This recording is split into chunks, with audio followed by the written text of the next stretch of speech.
You ever feel pain so sharp it feels like your body is turning against you? Like every breath is a reminder that someone you love stopped believing you? That's what it felt like 6 months before my father's promotion party.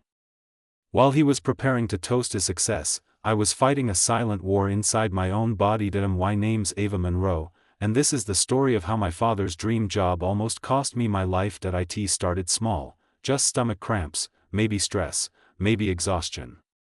But then it got worse.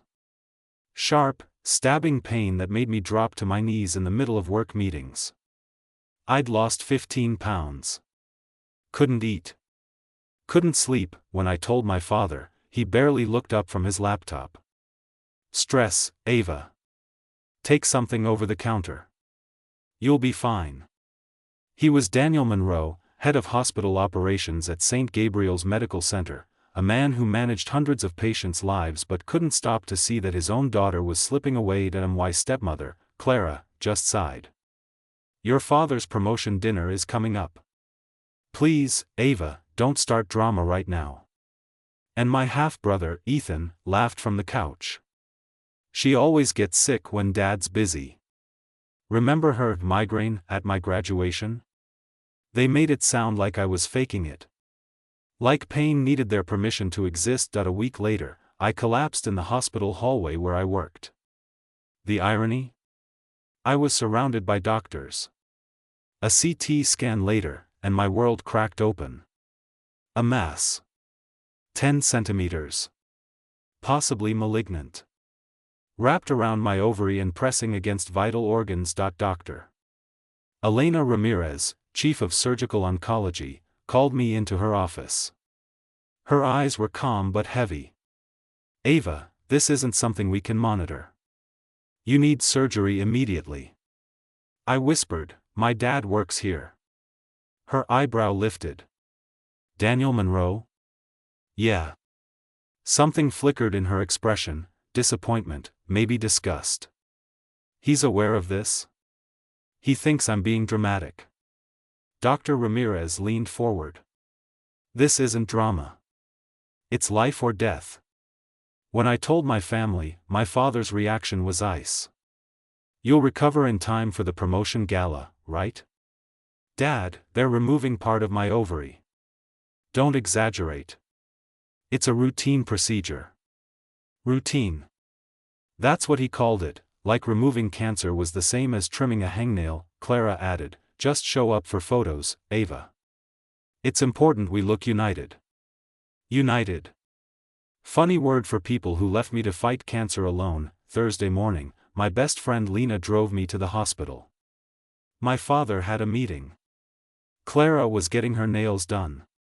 Ethan didn't reply. As they prepped me for surgery, Dr. Ramirez said softly, the mass is larger than expected. We'll need more time. You'll wake up in ICU. I tried to smile. Should I be scared? She looked at me and said, no. You should be supported. But since you're not, my team will be that for you.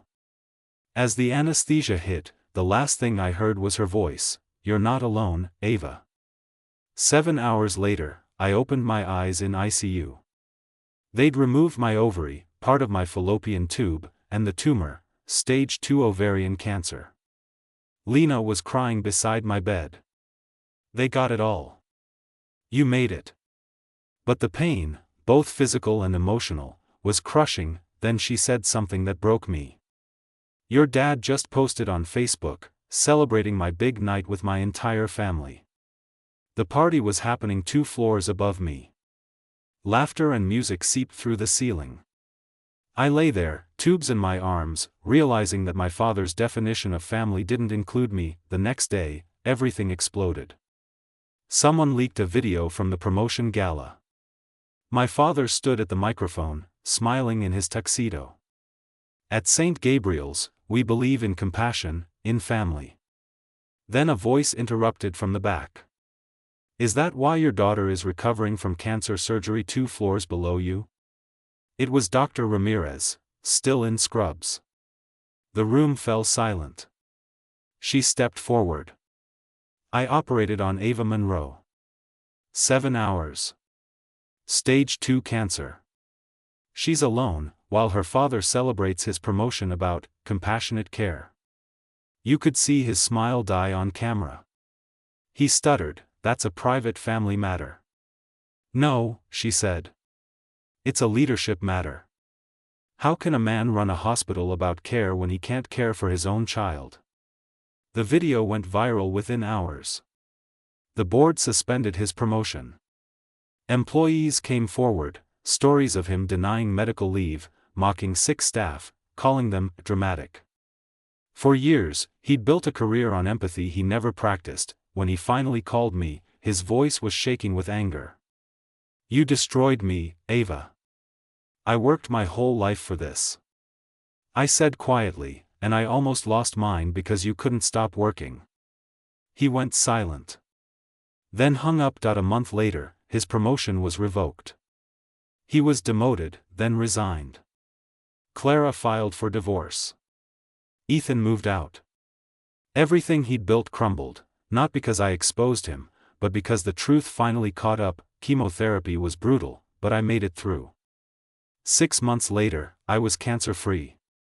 Dr. Ramirez hired me at the hospital, not as a patient, but as a patient advocate.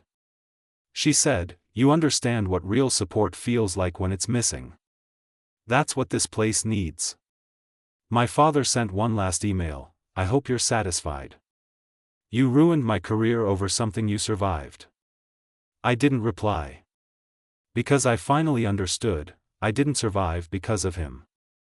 I survived despite him. Now, when I walk past the ICU where I almost died, I think of that night, the music, the laughter, the silence between us. And I realize something. Family isn't who shows up for your success. It's who shows up when you're barely holding on. Dr. Ramirez showed up. Lena showed up. And that's all the family I'll ever need.